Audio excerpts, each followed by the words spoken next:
Olá pessoal, tudo bem? Hoje nós vamos tratar aqui no canal de um assunto extremamente importante, que é a prova da Ordem dos Advogados do Brasil. Vamos lá? Então pessoal, o tema hoje aqui é a prova da OAB e nós vamos tratar aqui especificamente da sua primeira etapa. Sempre lembrando que a prova da Ordem dos Advogados do Brasil ela é composta de duas etapas. Uma prova objetiva, que corresponde a 80 questões, e uma prova discursiva, que corresponde a uma peça processual e 4 questões discursivas. No caso, a prova objetiva, dessas 80 questões, o candidato, para ser considerado aprovado, ele tem que obter uma porcentagem de 50% de acerto, que corresponde a 40 questões desta prova. Aqui eu fiz uma pesquisa e trouxe uma divisão em grupos dessas matérias para que o candidato otimize os seus estudos. Então veja bem, 3 grupos aqui. O primeiro grupo nós temos aí 7 matérias, o segundo grupo 6 matérias e o terceiro e último grupo 4 matérias. Na somatória disso nós temos aí as 17 matérias que são cobradas nesta primeira etapa. E por que isso? Otimizando os estudos aqui no grupo de matérias específicas que eu vou mencionar, o candidato que está no 9º e no 10º período, ele pode ter aí uma conciliação desses estudos com os seus estudos das provas semestrais, considerando que ele ainda está na graduação. Isso porque o candidato que ainda está estudando, ele fica submetido não só ao conteúdo da faculdade, mas ele também aí, muitos têm interesse de ser aprovado na prova da ordem antes mesmo de concluir o bacharelado aí em Direito. Então veja bem, o primeiro grupo aí nós temos que 8 questões será de ética profissional, 7 questões de direito constitucional, 7 questões de direito civil, 7 questões de direito processual civil, 6 questões de direito administrativo, 6 questões de direito penal e 6 questões de direito processual penal. Só aí nós temos a somatória de 47 questões. O segundo grupo nós temos aí direito internacional, direitos humanos, direito ambiental, filosofia do direito, estatuto da criança e do adolescente e direito do consumidor. Todas essas 6 matérias são cobradas 2 questões de cada matéria. E o terceiro e último grupo, nós temos aí 4 matérias, que são direito do trabalho, 6 questões, direito processual do trabalho, 5 questões, direito empresarial e direito tributário, também 5 questões. Então veja bem, uma dica importante aqui é focar os estudos nesse primeiro grupo de questões. Não que você não vai estudar por meio de resolução de questões as outras matérias. Isso por quê? Pelo conteúdo ser muito extenso, o candidato ele se sente aí, de certa maneira, ineficiente na sua rotina de estudos.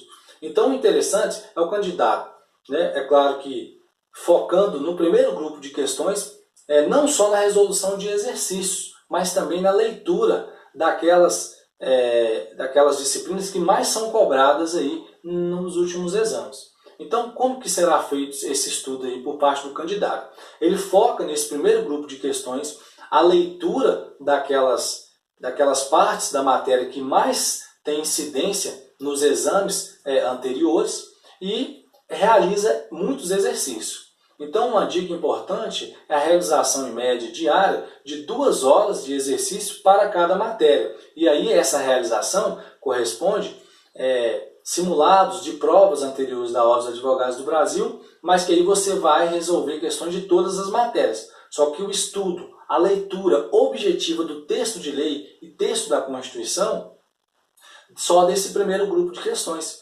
Por que isso? Porque corresponde a 47 questões, ou seja, 58% da prova.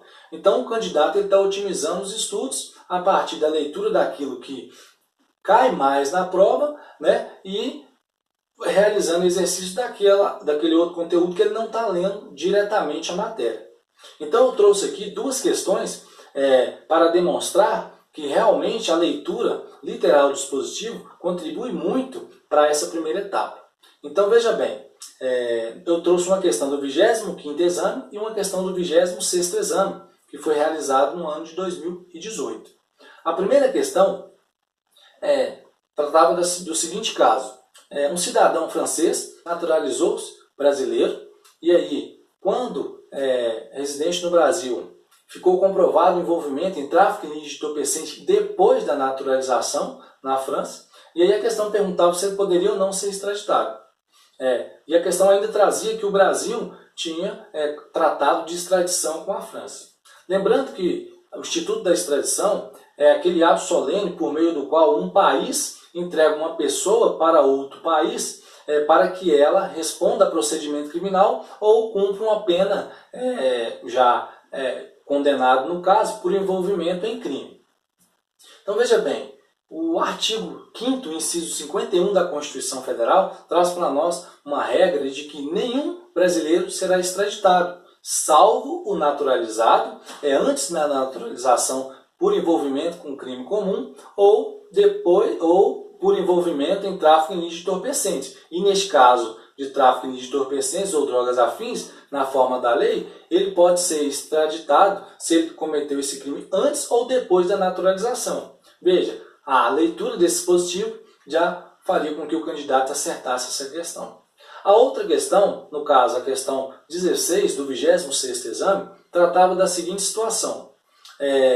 Um cidadão que exercia um cargo eletivo de governador em determinado estado casou-se com outra cidadã que exercia outro mandato eletivo de deputada federal. E esta tinha uma filha que contava com 23 anos e que se interessou em participar da vida política também.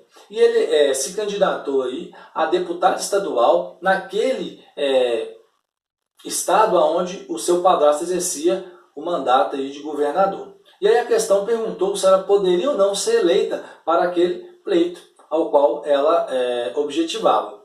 No caso, o artigo 14, parágrafo 7º da Constituição Federal, que trata aí da regra da inexigibilidade de mandato eletivo daqueles parentes de titular de mandato eletivo, onde ele exerce a jurisdição do presidente da República, do governador de estado, território do Distrito Federal e do prefeito, que sejam parentes dele, consanguíneos ou afins até o 2º grau, não podem ser eleitos para exercer mandato eletivo naquela circunscrição aonde esse titular de mandato eletivo exerce.